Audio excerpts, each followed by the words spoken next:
So I've been shopping and I thought, why not share the things that I've recently purchased with all of you? My name is Madi, and we're going to do this kind of Friday Sew style, which was actually created by Jen over at Today in Jen's Sewing Room.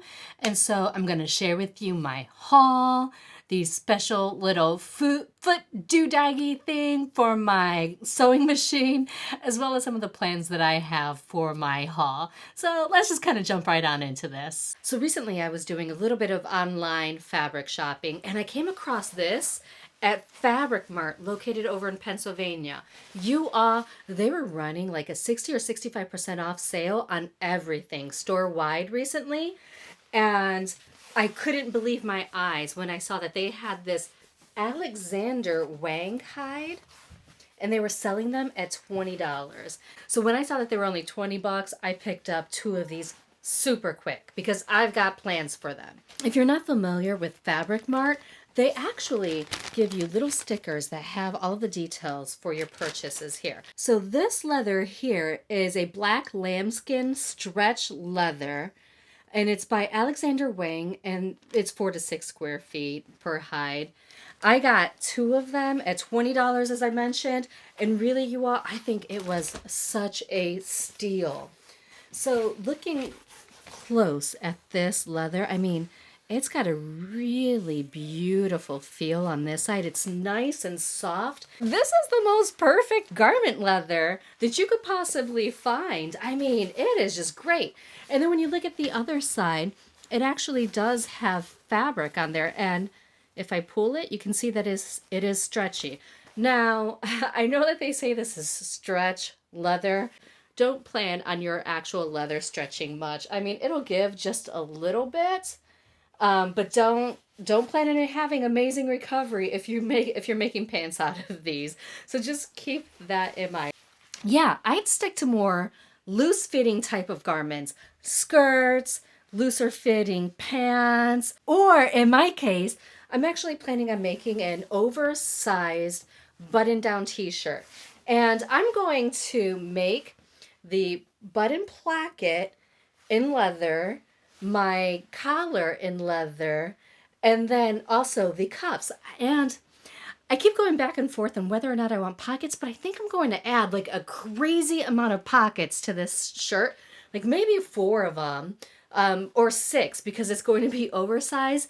And I'll perhaps even trim out the top of the pockets with some leather. There's also the opportunity to maybe do a collar, sleeves, and the button placket. So, I mean, I've got some options with these two hides, and I'm super excited about it. Now let's talk about these really cute, colorful, small hides. I actually picked these up at Tandy's, the Baltimore location, because it was on my way back home from my charity dress donating event. And I thought, well, why not stop in and see what they've got? And you all, these really beautiful hides never fail to just impress me with their beautiful colors. Now, they are on the smaller side, and I think each of these were $15 each. So you can see it's kind of what they have, you better get if you like it, because they're not going to restock them. So I did pick up this beautiful blue. It was the only one they had. I was really kind of sad about that. But I do think that it would look really beautiful paired with this purple. So I picked up 3 different ones of this purple, and you can see they're different sizes. There's another. So I did get 3 total in all of these purple ones. And I also got a pink one because I thought, wow, this would be fun to maybe even mix in with a purple. So I have different options, and I have bags in mind for these smaller hides. The first bag is actually one that I've made before, and it's the Aspen Crossbody bag by Emmeline Bags, I believe. And this is a really good bag pattern. You can see that I've actually used one of their smaller hides to make this bag. And I was able to get everything out except for this front pocket and the top. So I'm thinking that these color options would be really cute in a new one. What do you think? The other bag that I was planning on making is actually the Paulette bag from Shambhala Bags. And I'll put a picture of that right on over here. You all, what I really like about this bag is that it has some really fun pleats down at the bottom. And because this leather is so soft, I just thought it would make a beautiful little pleated bag. Like that one would be just so perfect. So that is also on my list of bags to make. If you've got a favorite bag pattern that you think I should go and check out, drop it down in the comments below because I definitely want to check those out. Ooh. And so that's pretty much it for the leathers that I picked up. Let me tell you about the wheel that I recently purchased for my sewing machine. Typically, when I sew leather on my sewing machine, I put a walking foot onto my Bernina 535. But when I was looking at sewing machine feet for my actual machine, because they were running this big old sale, I came across this really interesting looking one right here. And it's a little wheel, and it just attaches right onto my machine. The idea behind this contraption is that you can actually get your needle pretty close to the edge of the wheel here, and it goes over all of those like extra thick seams and stuff pretty nicely. I mean, I haven't had any issues using this wheel like I have with my walking foot. I've actually used some thicker, stiffer leather recently to make a bag. And actually it was this purple right here on the bottom of my mother's bag and the straps here. And it went over the seams like a dream. So if you have a Bernina that takes one of the new style feet, I would definitely recommend that you pick one of these up if you're sewing leather with your machine, because it feels like such a game changer. Now, because this is a Friday Sews video, let's chat a little bit about something that I've already made in life.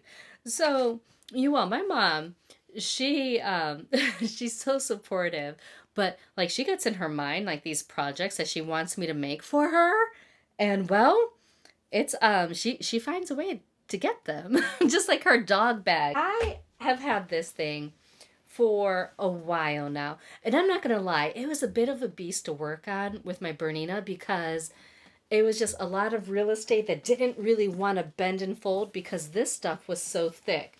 The upper part sewed up no problem, but I did put a little pocket right in here for her doggy treats. I also made sure to include little D-rings on both sides here in case she wanted to attach a strap. I mean, this is a pretty nice length strap right here to go around your shoulder, but if she wanted to do something that was more crossbody, she could easily attach that. It does need a lining, so you could see the bottom inside there. It's pretty wide open. And so this is what I'm going to use for the lining. I think it's so much fun. It's actually an outdoor canvas that I picked up from Joann's, and I think it'll be nice because it can be wiped down pretty easily. So if her dog has, you know, muddy paws or something, easy to clean, right? And then the last thing that she actually wanted me to make for her were some coasters. So I did hand sew a couple of coasters for her, but I'm not gonna lie, I feel like my circles need some help. So don't judge me on the circles. But let me show you what I did make.